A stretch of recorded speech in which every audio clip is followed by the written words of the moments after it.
नरेंद्र मोदी को जानकारी दी। लेकिन बात की जाए तो इस बीच यूएन में जिस तरीके से जो है यहाँ पर चाइना ने खुलकर ईरान का सपोर्ट कर दिया है, ये कई सारे सवाल खड़े कर रहा है। और इसी पर ज़्यादा बातचीत के लिए हमारे सहयोगी रानू मिश्रा हमारे साथ फोन लाइन पर जुड़ गए हैं। रानू, हम लगातार जिक्र कर रहे थे कि रूस की प्रतिक्रिया सामने आ गई है, अमेरिका ने अपना स्टैंड दिखा दिया है, लेकिन चीन का क्या स्टैंड होगा? तो चीन ने साफ तौर पर यूएन में खुलकर ईरान का सपोर्ट कर दिया है। बिल्कुल, देखिए जिस तरीके से अब लगातार ताबड़तोड़ हमले किए जा रहे हैं ईरान की तरफ से इजराइल पर, और इजराइल की तरफ से अब जवाबी जो कार्रवाई है वो ईरान पर हो रही है। लेकिन दूसरी तरफ अब आप देखिए कि जुबानी स्तर पर भी जंग तेज हो गई है। डोनाल्ड ट्रंप का भी स्टेटमेंट आ गया है कि भाई देखिए परिणाम भुगतने होंगे। वो ईरान को सीधे तौर पर धमकी दे रहे हैं। लेकिन इधर रूस और चीन ने ईरान का समर्थन कर दिया है। रूस के राष्ट्रपति पुतिन का भी स्टेटमेंट आया है। उनका कहना है कि जो इजराइल कर रहा है वो अब ज्यादा हो चुका है, रेड क्रॉस की जो लाइन होती है उसको वो क्रॉस कर चुका है और ये सब नहीं चलेगा, ये सब बर्दाश्त नहीं होगा। यानी सीधे तौर पर पुतिन धमकी दे रहे हैं। और दूसरी तरफ चीन के जो डिप्लोमेट हैं यूनाइटेड नेशन में, उनका भी स्टेटमेंट आया है। उनका कहना है कि चीन इजराइल जो है वो अब कुछ ज्यादा ही कर रहा है, ये सब नहीं होना चाहिए। तो कुल मिलाकर चीन और रूस ने अपनी जो मंशा है वो जाहिर कर दी है, स्पष्ट कर दिया है कि वो क्या कुछ चाहते हैं।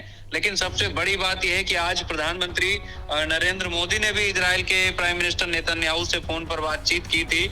लेकिन इन सब के बाद तमाम देशों के राष्ट्राध्यक्षों के फोन जा रहे हैं नेतन्याहू के पास, ईरान के जो सुप्रीम लीडर हैं खामेनेई उनके पास भी। लेकिन दोनों प्रधानमंत्री एक दूसरे पर बार पलटवार तो कर ही रहे हैं, सैन्य टकराव तो जारी है, जुबानी जंग भी जारी है। खामेनेई कह रहे हैं कि परिणाम भुगतना होगा।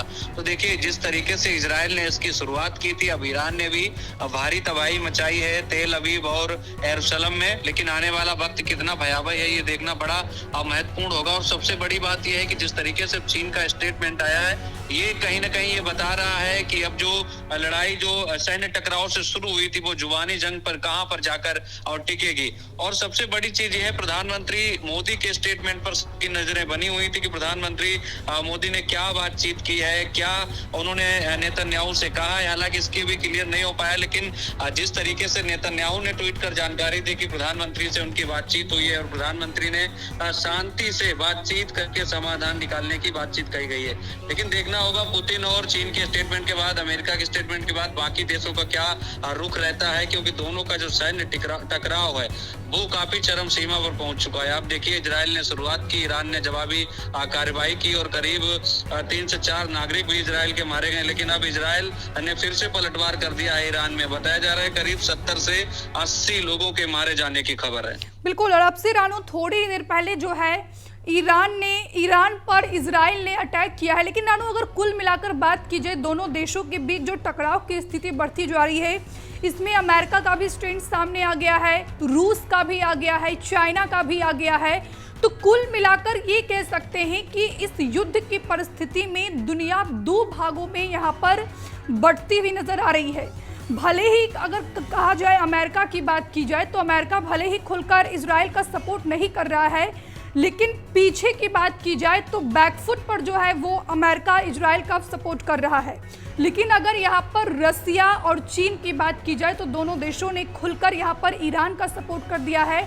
तो ऐसे में इंडिया का क्या स्टैंड होगा? तो लगता है तकनीकी खराबी होने के कारण हमारा संपर्क उनसे टूट गया है। हम दोबारा उनसे संपर्क साधने की कोशिश करेंगे। तो इजराइल ने 200 फाइटर जेट से ईरान की कई ठिकानों पर हमला किया है। इजराइल ने इसे ऑपरेशन राइजिंग लायन का नाम दिया है। इजरायली ऑपरेशंस में ईरान की 6 वैज्ञानिक, 20 मिलिट्री कमांडर मारे गए हैं। और इसके बाद ईरान ने पलटवार किया, जिसका नाम ट्रू प्रॉमिस 3 नाम दिया गया है, जिसमें 150 से ज्यादा मिसाइलें इजराइल पर दागी गई। ईरान ने बैलिस्टिक मिसाइल से इजरायली रक्षा मंत्री को हिट करने का दावा किया है। और इधर इजरायली प्रधानमंत्री बेंजामिन नेतन्याहू ने प्रधानमंत्री नरेंद्र मोदी से बातचीत की और हालात की जानकारी दी है। और इधर तीसरी तरफ अमेरिकी राष्ट्रपति डोनाल्ड ट्रंप ने ईरान को धमकी दी और कहा कि परमाणु समझौता करे वरना बड़ा हमला होगा। हमसे जुड़े रहने के लिए हमारे YouTube चैनल को सब्सक्राइब करें और नई वीडियो की नोटिफिकेशन के लिए बेल आइकॉन को दबाएं।